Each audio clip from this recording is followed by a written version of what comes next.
കിണിയുടെ അർത്ഥം എനിക്ക് മനസ്സിലായില്ല. ഞാൻ അവിടെ പടപ്പാട് കൊണ്ടുകൊണ്ടിരിക്കുന്ന അച്ഛനും മോനും ചെസ്സിന്റെ മത്സരം ഉണ്ടോ?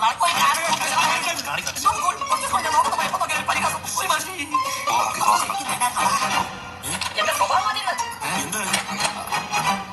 അച്ഛാ, ഈയിടെ അമ്മയുടെ സ്വഭാവത്തിൽ എന്തെങ്കിലും മാറ്റം ഫീൽ ചെയ്യുന്നു? മൊത്തം സ്വഭാവത്തിൽ എത്ര കാലമായിട്ട് നിനക്കെന്തിനും മനസ്സിലായില്ല. ഇതൊക്കെ ആരോടെന്ന് പറയാൻ പറ്റുമോ? കൂടുതൽ കുഴപ്പമൊന്നും നമുക്ക് സൈക്കോളജിസ്റ്റിനെ കാണിച്ചാലോ? സൈക്കോളജിസ്റ്റ് വേണോ? റഷീദിനെ വിളിച്ച് പറയുമ്പോ ക്ലിനിക്ക് വേണ്ട വീട് മതി എന്ന് പറഞ്ഞാൽ ഞാനാ. മാത്രമല്ല ഞാൻ മാഡത്തിന്റെ ഒരു ഫാനും കൂടിയാണ് കേട്ടോ. ജാനിയൽ അറിയും, പ്രശസ്തനായ സൈക്കോളജിസ്റ്റാണ്. അദ്ദേഹം എഴുതിയ പുസ്തകമാണ് പ്രെഡിക്റ്റബിളി റേഷണൽ. പ്രവചിക്കാവുന്ന യുക്തിരഹിതം. ചിലർ യുക്തിക്ക് നിൽക്കാത്ത കാര്യങ്ങൾക്ക് വേണ്ടി ഒരുപാട് വാദിച്ചുകൊണ്ടിരിക്കും. അതിന് ലോജിക്കില്ല നമുക്ക് അറിയാമെങ്കിലും ചുമ്മാ തർക്കിച്ചുകൊണ്ടിരിക്കും. അയ്യോ സാർ ഇതൊന്ന് വായിക്കും. ഈയിടെയായിട്ടാണ് ഇത്തരം കാര്യങ്ങൾ നിങ്ങൾ ശ്രദ്ധിച്ചു തുടങ്ങിയത് അല്ലേ? അതെ, അച്ഛൻ കൂടെ പെട്ടെന്നാണ് ചേഞ്ച് ആവാറ്. അല്ല, അമ്മയുടെ കൂടെ ചേഞ്ച് ആകുമ്പോ അച്ഛൻ്റെ കൂടെ ചേഞ്ച് ആവാറ്.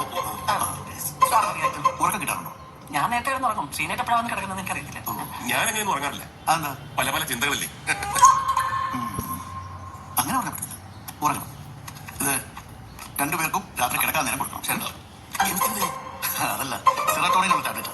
നല്ല റിലീഫ് കിട്ടും, നല്ല ഉറപ്പവും. ഭയങ്കര സാർ എന്തായാലും ഈ പുസ്തകം ഒന്ന് വായിക്കണം. രാവിലെ അച്ഛനായിട്ട് പുറത്തോട്ട് നിൽക്കുമോ? ഞാൻ പേഷ്യന്റായിട്ട് മാഡം എപ്പോഴാണ് അദ്ദേഹത്തിന് ഈ ചേഞ്ച് കണ്ടു തുടങ്ങിയത്? അങ്ങനെ ചോദിക്കുകയാണെങ്കിൽ ഡോക്ടറെ കുറെ മുമ്പേ തുടങ്ങിയില്ലേ. ഞങ്ങൾ രണ്ടുപേരും സ്നേഹിച്ച് കല്യാണം കഴിച്ചവരാ. ആ സമയത്തൊക്കെ കുറച്ച് ഓവറായിട്ടുള്ള എന്താ പറയുക പൊസസീവ്നെസ് പോലെയൊക്കെ ഉണ്ടായിരുന്നു. അതുകൊണ്ട് ഞാൻ അത്രയ്ക്ക് മുകളിലേക്ക് എടുത്തില്ല. പക്ഷെ മോൻ ജനിച്ചതിന് ശേഷം കുറച്ച് കൂടുതലായി തുടങ്ങി. മോൻ എന്ത് ചെയ്യുന്നു, മോൻ ഉറങ്ങി, മോൻ ആഹാരം കഴിച്ചു, ഇങ്ങനെ തുടർച്ചയായിട്ട് ചോദിച്ചു. അല്ല ഇടയ്ക്കിടയ്ക്ക് ഇങ്ങനെ മോനെ കുറിച്ച് ഓരോ ചോദിക്കുകയും ചെയ്തു. അത് കുറേശ്ശെ അവൻ വളരുന്നോറും അങ്ങനെ പീക്കായി. അങ്ങനെയാണ് ഞാൻ ശ്രദ്ധിച്ചു തുടങ്ങിയതും കുറേശ്ശെ എന്റെ മോനെ അറിയിച്ചു തുടങ്ങിയത്. ഇപ്പോഴത്തെ പ്രശ്നം എന്ന് പറഞ്ഞാൽ രാഹുലിന് അവന്റെ ഒരു കാര്യങ്ങളും സ്വന്തമായിട്ട് തീരുമാനം എടുക്കാൻ പാടില്ല. ഏത് കാര്യത്തിനാണെങ്കിലും അദ്ദേഹം തന്നെ തീരുമാനം എടുക്കണം. അവൻ വളർന്നില്ല ഡോക്ടർ. അല്ലപ്പോ അവനൊരു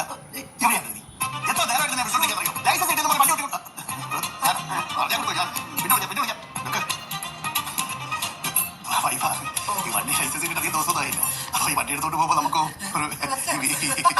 പറയാം. ഇതൊക്കെ ഈ ആൻസൈറ്റി ഡിസോർഡർ.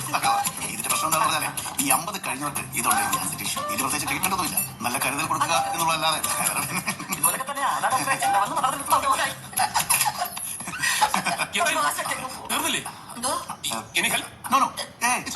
ഞാൻ പറഞ്ഞില്ലേ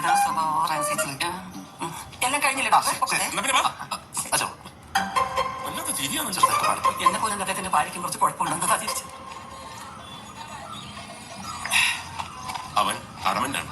നമ്മുടെ സംസ്കാരം, കുടുംബ പശ്ചാത്തലം ഇതൊക്കെ പറഞ്ഞു കൊടുത്തില്ലേ? ഞാൻ എല്ലാം പറഞ്ഞു. ദുബായ് എന്നുള്ള ഒറ്റ ജ്വരയുള്ളത്. ഈ ദുബായ് അത്ര നല്ല സ്ഥലമാണ്. ആർക്കറിയാം. ഇനി അത്ര നല്ല സ്ഥലമാണെങ്കിൽ തന്നെ നമുക്ക് പറ്റില്ലല്ലോ.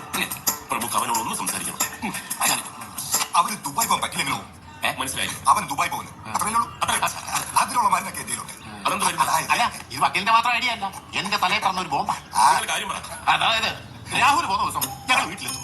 എന്നിട്ട് അവന്റെ കയ്യിൽ ഒരു അച്ചാർ കൂട്ടി കൊടുത്തിട്ട് എന്റെ അളിയൻ അജുമാനുള്ള സുപ്രൻ അവൻ ഇത് കൊടുക്കണമെന്ന് പറഞ്ഞോണ്ട് അവന്റെ കയ്യിൽ ഇരിക്കും. ഇതെന്തൊരു ഐഡിയ? അച്ചാറിനകത്ത് എന്താണെന്ന് ചോദിക്കാൻ സാറേ. എന്താണ്? കുറച്ച് കഞ്ചാവ്. ഞെട്ടിയോ? ഞെട്ടിയില്ലേ? കഞ്ചാവ് നിറച്ച അച്ചാറ് കസ്റ്റംസ് പിടിക്കുന്നു. പയ്യനെ പൊക്കുന്നു. അവനില്ലാത്ത അവന്റെ ഫ്ലൈറ്റ് ദുബായിലേക്ക് കറക്കും. എപ്പിടി മഹാഭാവി, നിങ്ങൾ എന്റെ മോനെ പണിക്ക് കൊടുക്കൂ. സാറിന് ശ്രമിക്കില്ല. സെക്ഷൻ 276 ചെറിയ തോതിൽ കഞ്ചാവ് കൈവശം